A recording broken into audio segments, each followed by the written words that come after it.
Hello সবাইকে, ভিভান্স wonder ওয়ার্ল্ডের তরফ থেকে তোমাদের সবাইকে জানাই রথযাত্রার শুভেচ্ছা। তোমাদের সকলকে জানাই রথযাত্রার শুভেচ্ছা।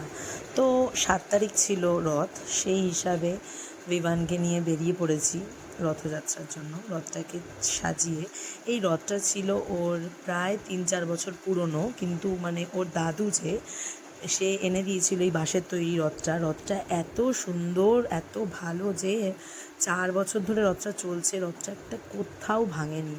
তো ভিভান রথটাকে সাজিয়ে খুব সুন্দর করে পুজো দিয়ে বেরিয়ে পড়েছে। খুঁজছে না ভালো করে, যেহেতু ও একা টানছে রথটা, তো সেহেতু অন্যবার কি হয়, আমি পেছন দিকে থাকি, তো রথটাকে ঠেলতে ওকে সাহায্য করি।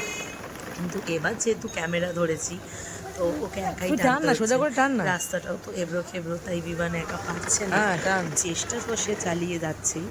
এই মুখের এক্সপ্রেশন দেখলেই তোমরা বুঝবে যে ওর কতটা কষ্ট হচ্ছে এটা টানতে। রথটা একদমই হালকা ছিল, কিন্তু রাস্তার জন্য একটু কষ্ট হচ্ছিল ঠিকই। রথটা পায়ে লেগে যাওয়াতে একটু প্রণাম করছে। এবার আমিও বারবার করে বলছি, একটু পেছনে দেখ, একটু পেছন দিকে তাকা, আমি ফটো তুলছি, লোকে বুঝবে কি করে যে কে টানছে। তো খুব বিরক্ত হচ্ছে, বলছে আমি পেছনে তাকালে রথটা টানবো কীভাবে।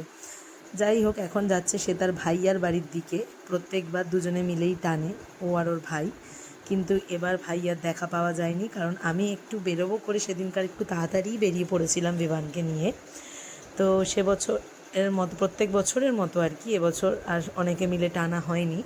এবার ও একাই টেনেছে। এখন যাচ্ছে ওর মানির বাড়ির দিকে, একটু মানিকে দেখাবে নিজের সাজটা, রথটাকেও দেখিয়ে তারপরে ঘুরে ফিরে আবার বাড়ির দিকে আসবে।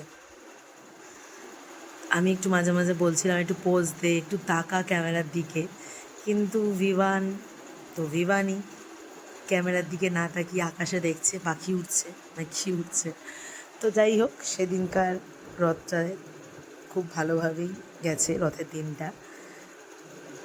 ভিভানও খুব খুশি রথ টেনে, কিন্তু মনে হচ্ছে রথটা এবার যা সাইজ হয়েছে, ভিভানও লম্বা হয়ে যাচ্ছে, সুতরাং এবার পরের বছর একটা বড় রথ কিনে দিতেই হবে, কারণ এই রথটা খুবই ছোট ওর জন্য।